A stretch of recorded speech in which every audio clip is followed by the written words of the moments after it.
Cobertura Show Rural Copavel. Patrocínio Corteva. Juntos vamos reconstruir a agricultura desde a raiz. Olá, você que segue ligado aqui nas nossas informações, estamos de volta com a nossa programação direto da Show Rural Copavel 2019 e nesse momento um assunto muito importante a ser debatido aqui no nosso estande, que é a questão das plantas daninhas. Tem causado vários prejuízos, está dando dor de cabeça para o produtor e causando também prejuízos e danos em relação à produtividade das lavouras, e nós convidamos então o Leandro Albrecht, ele que é professor da Universidade Federal do Paraná, fica ali na região de Palotina e vai trazer mais informações para a gente a partir de agora. Então, Leandro, obrigada pela participação. Já queria destacar com você, se a gente considerar plantas daninhas, temos algumas que a gente poderia considerar que causam mais prejuízos e dor de cabeça ao produtor rural? Ok, Fernanda, a gente poderia... obrigado pela oportunidade, porque esse é um assunto de extrema importância que a gente tem que levar em consideração. É um assunto que está em alta e não é à toa. Nós poderíamos destacar, com base na tua pergunta, com certeza duas espécies que hoje são destaque no Brasil e já vem se tornando destaque na nossa região em específico, há algum tempo, que é o capim amargoso e a buva. Se você pensa numa região como a nossa, aqui no oeste do estado do Paraná, a buva ainda se destaca muito comparativamente. Mas quando a gente parte para o cerrado brasileiro, já o cenário de capim amargoso vem se tornando cada vez mais problemático. E isso pode se tornar, a médio prazo, extremamente crítico, por várias questões que a gente pode destacar. Mas você falou colocou um ponto que é o quanto isso pode interferir de fato na vida do produtor. Muitas vezes o produtor, ele faz conta, ok, a gente faz conta no dia a dia, mas muitas vezes a gente se perde nos números, E quando a gente olha para uma planta como a buva, apenas uma planta de buva por metro quadrado pode levar a perdas de 12% a 14% no mínimo na produtividade final. Isso, aparentemente, para alguns não pode parecer muito, mas é muito, muito. Quando a gente coloca isso em números mais diretos, quem sabe em coisas materiais mais específicas, vamos pensar que uma planta de buva por metro quadrado pode levar a perda de uma Hilux, sem querer fazer propaganda de nenhuma caminhoneta, a cada 300 hectares de soja. Então isso é substancial, isso é consistente. E se você considera um problema que vem aumentando, não só em dispersão, mas em questão local de resistência, uma resistência que não é uma coisa exclusiva nossa de Palotina ou do oeste do estado do Paraná. A gente já encontrou resistência no Paraguai, país vizinho. Resistência que eu falo assim, não só aquela que todos os produtores conhecem, que é da buva ao glifosato, por exemplo, mas resistências múltiplas, como é o caso de resistência ao glifosato, ao paraquat e ao clorimuron, um herbicida do grupo ALS. Então, portanto, 3 mecanismos de ação, mecanismos que eram ferramentas interessantes no manejo dessa espécie, da coniza, da buva, e que hoje estão falhando. O glifosato a gente não acha buva nem para remédio quase que seja, vamos dizer, suscetível a esse herbicida. Isso é fruto da geração RR, anos e anos e anos usando consecutivamente a mesma mecanização, o mesmo herbicida. E isso com certeza criou uma pressão de seleção muito alta, matou os fracos e ficou os fortes. A mesma explicação, a mesma lógica é para os herbicidas do grupo do ALS que eu mencionei, mais recente, paraquat, que era o principal secante pré-semeadura da soja e dessecante também da soja. Eu coloco essa questão dessecando da soja por quê? Porque todos os produtores da região que tem essa dispersão de buva resistente ao paraquat conseguiram ver nitidamente esse reflexo de resistência no final do ciclo.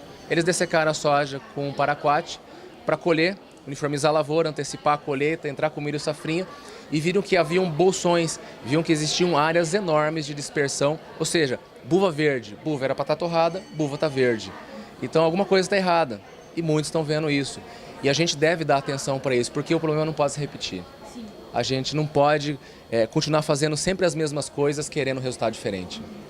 Era isso que eu ia falar. Você trouxe então essas variedades que mais preocupam, trouxe também esses prejuízos. O que tem sido feito hoje no campo? Só para a gente entender melhor, Leandro. Perfeito. Essa pergunta é excelente porque assim, a gente tem que começar a pensar de uma forma mais completa, mais holística, pensar em manejo integrado, começar a fazer a coisa certa do jeito certo, na hora certa. Isso serve para qualquer coisa da nossa vida, porque não tem que servir para a nossa produção. A gente não pode, tem que deixar rotina, tem que deixar de fazer as mesmas coisas, tem que procurar agregar as inovações com certeza que nós temos. É claro que os princípios e as premissas básicas de maneira integrada, como rotação de cultura, cobertura, etc., são imprescindíveis, são regras básicas, mas nós temos N herbicidas, nós temos muitos materiais, tecnologias transgênicas que estão aí no mercado, que estão disponíveis para o produtor, que estão disponíveis para o setor produtivo e que têm que ser agregadas a essa prática, a essa vivência do campo do produtor. A exemplo do que nós temos, por exemplo, da tecnologia Enlist, da tecnologia Xtend, que vem agregar novas possibilidades de manejo sobre essa soja Enlist, a soja Xtend, que vem herbicidas, que complementam o manejo dessa buva. Pensando especificamente em buva, nós poderíamos pensar em capim amargoso também, né?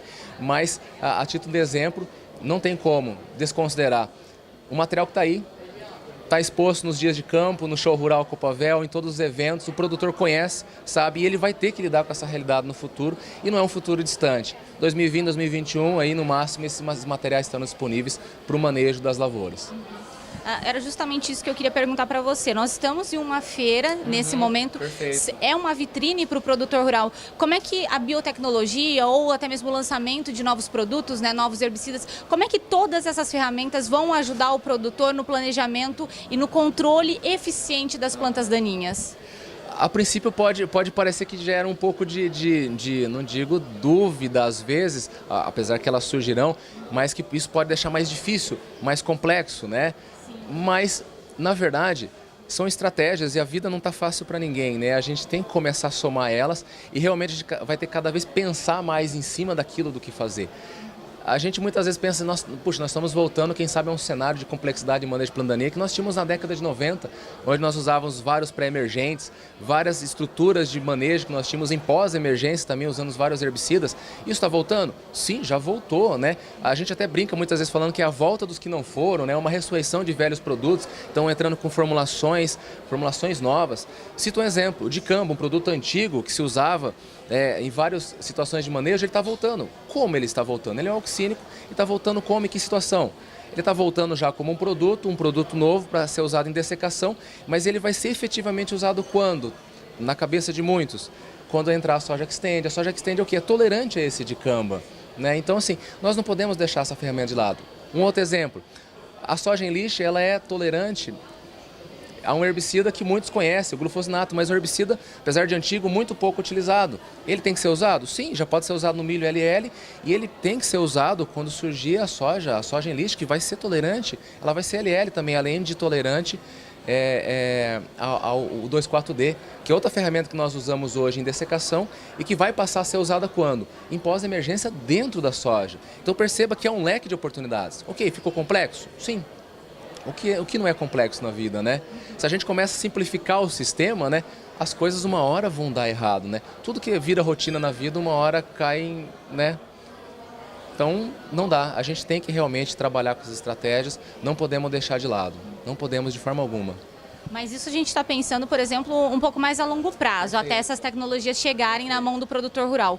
Hoje, o que ele pode fazer dentro da sua propriedade, pensando agora, nesse momento? Sim. Hoje, sobretudo nas condições que a gente tem composição mista, vamos dizer, desses principais dois problemas que a gente está destacando aqui, que é o capim amargoso e a buva, nós temos que trabalhar com o manejo sequencial de herbicida em dessecação pós-colheita do milho, numa região como a nossa, no estado do Paraná, no Cerrado como um todo. Se você pensa no Rio Grande do Sul, já é pós-trigo, né? Nem sempre dá para fazer a sequencial, mas seria o ideal. Mas um manejo que envolva uma sequencial seria importante porque você entra em dois momentos, entra nesses dois momentos com herbicidas diferentes, de mecanismos de ação diferentes. Qual herbicida eu vou optar para fazer a primeira? Se o principal problema for buva, tem que pensar na buva.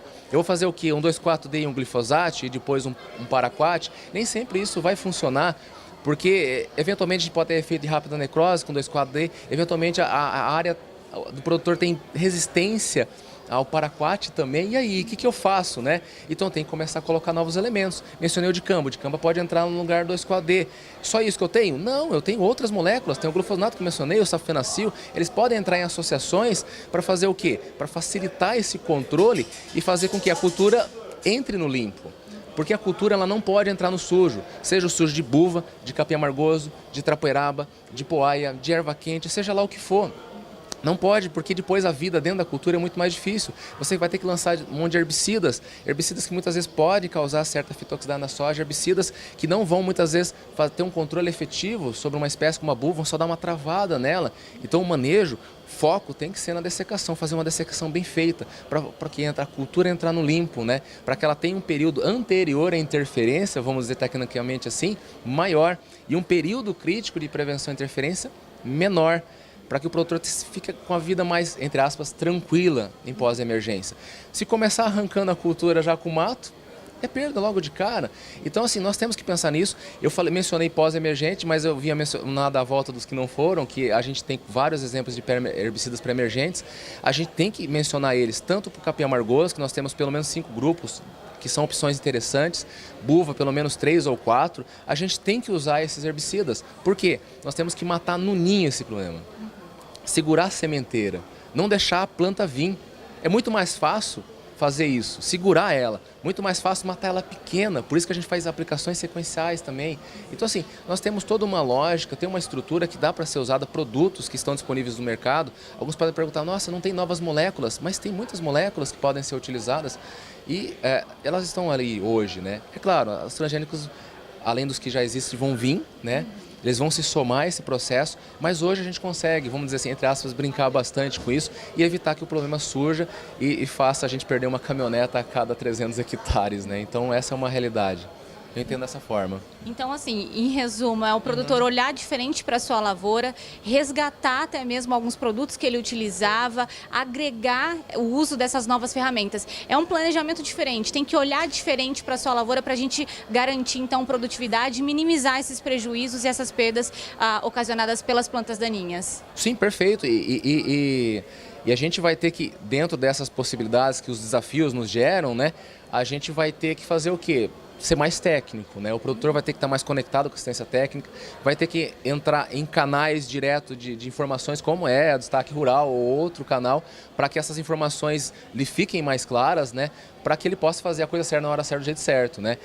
Que é um exemplo, a gente pode pegar um herbicida que foi muito utilizado na década de 90, eu apliquei, muitos aplicaram, entendeu? Que a triflorina usava muito, né? E hoje o produtor está tendo que usar? Não, mas ele poderia usar. Poderia usar para quê? Para capim amargoso. Poderia usar mais o que? S-metalaclor. Poderia usar mais o que? Pedimentalin. Poderia usar mais o que? Sulfentrazone, diclosulan. Poderia usar N produtos, entendeu? Há disponibilidade, só que são produtos, por exemplo, com caráter técnico muito forte. Ele tem que levar em consideração o solo, tem que levar em consideração as condições ambientais. Então, assim, não é uma coisa simples, mas vai ter que ser assim, né? Senão, ele vai perder, né? E ninguém quer perder dinheiro. Tá certo. Leandro, muito obrigada pela sua participação, por todos esses esclarecimentos aqui pra gente, para os nossos internautas, produtores rurais também. Espero você para conversar mais vezes conosco e trazer essas informações tão importantes. E você continue ligado, porque nós voltamos daqui a pouco com a nossa programação direto da Show Rural Copavel 2019.